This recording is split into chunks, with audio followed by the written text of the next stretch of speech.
Football fans, for the very last time this summer, welcome. Let's kick off the 8th and final installment of Rob K's Corner of the End Zone, Summer Edition.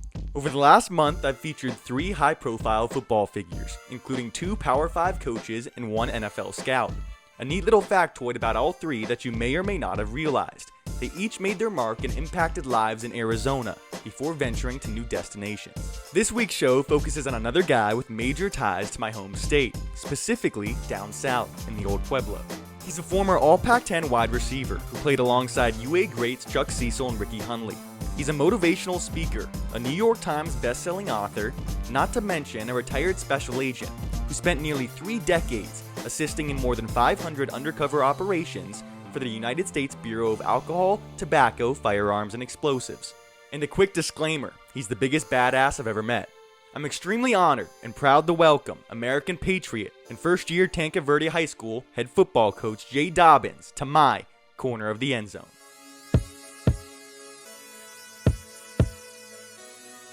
Coach Dobyns personifies toughness. His essence has always been rooted in the belief that life is not fair, nor should it be. He says that fair is where you go to pin a ribbon on a cow or ride the Ferris wheel. As a young player in youth football, my dad, who was my hero, he constantly told me, you have to get up. No one is coming to save you. No one is coming to help you. You are going to get knocked down. In football, you're going to get knocked down. In life, you are going to get knocked down. You have to be tough and get back on your feet. Raised in Tucson by a carpenter father who pounded nails until he could no longer swing his hammer, and a mother who scrubbed people's toilets who were unwilling to scrub their own, Dobyns met toughness head on. It helped that his hero didn't leave him much of a choice. He asked me, what's the worst, most vile word that you think someone can call you? What's the nastiest thing you think someone can say about you? And so as a kid, I'm going through all these swear words that I think, like what is he looking for? What's the answer here? And he said, it's S-O-F-T. It's soft. Don't ever let anybody say you're soft. I doubt anyone ever has. Dobyns' entire life has been built on a foundation of toughness. His toughness was key when he became the first lawman to successfully infiltrate the notorious Hells Angels motorcycle gang. And his toughness was key during a tremendous football career that blossomed as a highly recruited standout at Tucson Saguaro High School and peaked at the 1985 NFL Scouting Combine. He'll be the first to admit that his athletic success and notoriety as a football player was hardly thanks to an unmatched skill set. That is not performance-based praise. I was never the biggest or the strongest or the fastest or the best football player on any team I played on. The praise I received is because I tried to play the game tough. I tried to play the game recklessly. And when you do that, for any of us, when we go through life with toughness, you're going to get where you want to go. You're going to achieve what you want to achieve. It's just not going to be easy. And the people that are tough in life are the ones that ultimately hit their mark. Time and again, Dobyns' toughness has served him well. Take, for example, his first season of college football at the University of Arkansas. That's right, before Dobyns ever donned a Wildcats uniform, he called himself a Razorback. Having garnered the attention of most major college football programs during his prep career, Dobyns said he was instantly sold on Fayetteville when head coach Lou Holtz came to town, trying to win the receiver over.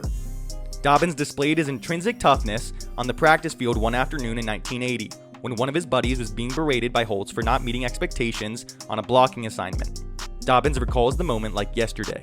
From now on, your name, as long as you stay in this program, your name is Alice, because that's the biggest sissy name I can think of. I'm going to call you Alice. Holtz was fuming, and naturally, Dobyns couldn't resist the urge to try and salvage his teammates' morale. So he interjected, posing a question for the head man. All I was trying to do was rescue my friend, rescue my teammate from this onslaught that he was receiving, right? So I tapped Coach Holtz on the shoulder, and I said, Coach, if he's Alice, what do you call me? And he turned around and he said, son, I call you a recruiting mistake. It certainly was not the response Dobyns anticipated. Man, when you hear that in front of all your teammates, Man, that's deflating. That was like where everybody was like, ooh, dude, you walked into that. You should have known better to keep your mouth shut.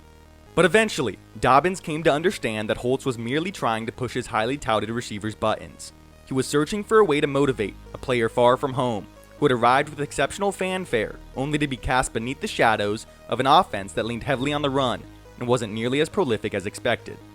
Frustrated to a degree, yet still overwhelmingly grateful for his one-year stint in the Southwest Conference, Dobyns found a silver lining before returning to Tucson to suit up for his hometown team. The good thing is that in that program, I learned how to block as a receiver because you had to. If you wanted to play, you had to block. That was non-negotiable. With a new skill at his disposal, Dobyns emerged as a 3-year starter and all Pac-10 pass catcher who treated each assignment, whether it was securing the game-winning score in the back of the end zone versus UCLA in 1983, or sealing the edge with a devastating block that propelled a huge run for one of his teammates, with the same effort and mentality that he's known his entire life. His approach to each snap followed a simple mindset. We have a chip on our shoulder. We always have something to prove to someone. If there's not something out there, we invent it. We invent that internal enemy that we want to go defeat. That's the reality of almost any athlete, but Dobyns put his own little twist on things. His actions expressed a different perception, one that placed the bulk of attention on self-confidence rather than the conviction of others. It wasn't always so much trying to prove someone wrong. It was trying to prove myself right. In the grand scheme of things, he wanted his peers to realize that he was dependable, not in the sense that he would always be open or reel in every contested throw, but that he was determined to do his best to help the team succeed. I was motivated to a large extent by fear of failure, but it wasn't performance failure. I was motivated by the fear of failing my teammates. I did not want to let them down. That's a rare quality, especially in today's college football landscape, which has recently been dominated by individual players speaking up and some banding together, threatening to opt out of whatever type of season was cobbled together before conference leaders in the Pac-12 and Big Ten chose to abandon all hope altogether with the aim of resuming official football activities in the spring. In a lot of respects, there seems to be a faction of college football players who are no longer driven by the same forces that used to be so commendable. They aren't interested in being the entertainment, unless their performance is rewarded with cold hard cash. Scholarships, medical insurance, free food, 5-star hotels, and chartered flights must not be worth a damn. There used to be an enormous honor associated with playing college football. I was that guy that the university was using to help sell tickets. I was on the billboards. I was on the football posters. I was on the cover of the media guide. My likeness was being used to the benefit, financial benefit of the university. But Dobyns never gave an ounce of thought to the idea that he was being taken advantage of.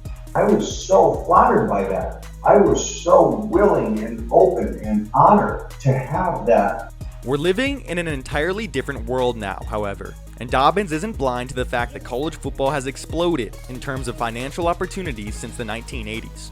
When these athletes see the structures being built on their campuses, when they see the salaries being paid to these coaches, when they see the TV revenues being created based on their performances, it's hard to argue with them that they don't deserve a piece of that. But even with all of that on the table, Dobyns confirmed there isn't a chance in the world that he would have opted out of playing football this fall if the conversation boiled down to money and nothing else. It's that same dog-eat-dog mentality that helped Dobyns along his journey as a football player, and that helped him score an invite to the 1985 NFL Combine. I went there with this mentality like I'm going to show off. I'm going to show all these people here how we do it in the most dynamic offensive conference in the country. Dobyns soon realized, though, that even toughness would eventually meet its match. His ego, admittedly through the roof at this stage in his career, was in for a rude awakening. So I get paired up with a couple guys that I never really heard of before. Small schools that I wasn't familiar with. Actually, I'm shaking hands with one of my practice mates. I said, "Where'd you go to school?" He said, "Kutztown State." I didn't even know where it was. I had to ask him, "Where's that?" And he's shaking hands with me and he's saying, like, "It's in Pennsylvania." And internally, my dialogue is, "I'm going to whip your ass today." Imagine those thoughts running through your head, not knowing in the moment that Andre Darnell Reed would go on to enjoy a 16-year NFL career, playing 4 consecutive Super Bowls and be enshrined in the Pro Football Hall of Fame approximately 30 years later. The other guy was from this little school in Mississippi. We start working out, and 10 minutes on the grass, I realized I wasn't nearly as good as I thought I was. I couldn't do what these guys that I'd never heard of could do. Well, shit, coach, nobody could, and nobody has since. There's a reason Jerry Rice is the undisputed GOAT at the wide receiver position. I wasn't necessarily judging myself against the fairest competition, but nonetheless, man, these guys were freaks. I was an athlete who was always going to struggle to try to keep up with guys like that. And so Dobyns evolved, a Plan A person since inception, purely interested in playing football at the highest level. Now, he faced a stark reality. He was a failed athlete in his mind, with no clue what to do or where to go next. What he did know was that he wasn't interested in chasing money. He was, however, interested in chasing a purpose greater than himself. As hokey as it sounds, at the time, the television show Miami Vice was super popular. And as an audience, we had never seen like that type of cop show in the entertainment world. Everything had always been very procedural. Everything had been about uniformed cops and detectives like arriving reactively at a crime scene and solving a homicide. And then Miami Vice shows up, and Sonny Crockett's like wearing a Hugo Boss suit, and he's driving a Lamborghini around South Beach, and he's meeting with drug dealers, and all this glamorous, sexy side of law enforcement. And I was entirely intrigued by that. Intrigue turned into inspiration. Dobyns was ready to attack his new life with the same ferociousness that encompassed his football career. Then I embraced it, and I jumped in, and I did that job as hard as I could. Just like I played football, I did it as aggressively and as recklessly and as courageously and as tough as I was capable of for 27 years. And by all means, he did it well. He took great pride in defending the communities he served from violence and treachery that would otherwise have turned our country into a swamp of terror and crime. I took that very serious.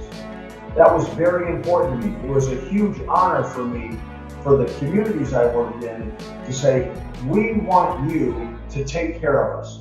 We want you to do the things that we don't want to do to stay safe. No matter the risk, Dobyns responded with a resounding toughness, an unconquerable will. Yet even today, he deflects from heroism when talking about himself. He wasn't the best undercover agent, or the best cop, or the best investigator, he says. But I was always willing. I was always willing to raise my hand for the assignments that other people didn't want, whether they be too dangerous or whatever their reason was to opt out. I was always willing to try. That willingness, Dobyns said, just like his toughness, was essential to his success as a football player as well. If you're a wide receiver and you're asked to run a slant, and you know you're going to go into the teeth of the defense, and you know that there's going to be safeties coming down on you and linebackers looking to headhunt you, it starts with willingness. You have to be willing to go in there, ignore all that, focus on the football, catch the football, and accept the punishment that is going to come with that. But the punishment of living a life surrounded by evil comes at a different price than the punishing blows suffered on a football field. I think what I ultimately learned, and it's a sad thing to say, is I saw firsthand how brutal and wicked and violent and despicable we can be to each other as human beings. Dobyns responded to the Branch Davidian crisis in Waco.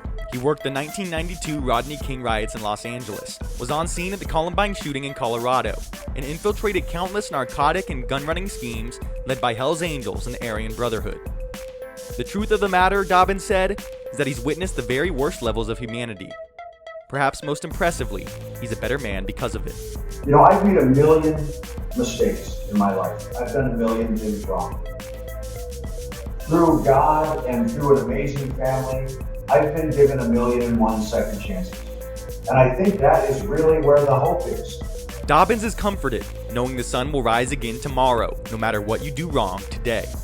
Now he eagerly awaits his newest challenge, having spent the last 10 years as an assistant at South Point Catholic, building a culture of success from the ground up at Tanque Verde High School.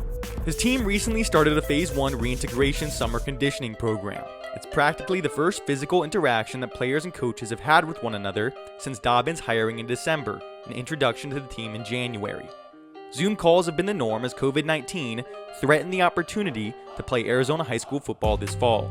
We're calling it football practice, but it doesn't look like anything that any of us have ever come to know. There are still benefits. Players and coaches can start building relationships. The team can establish its purpose, and communication about what's on the horizon will inevitably improve.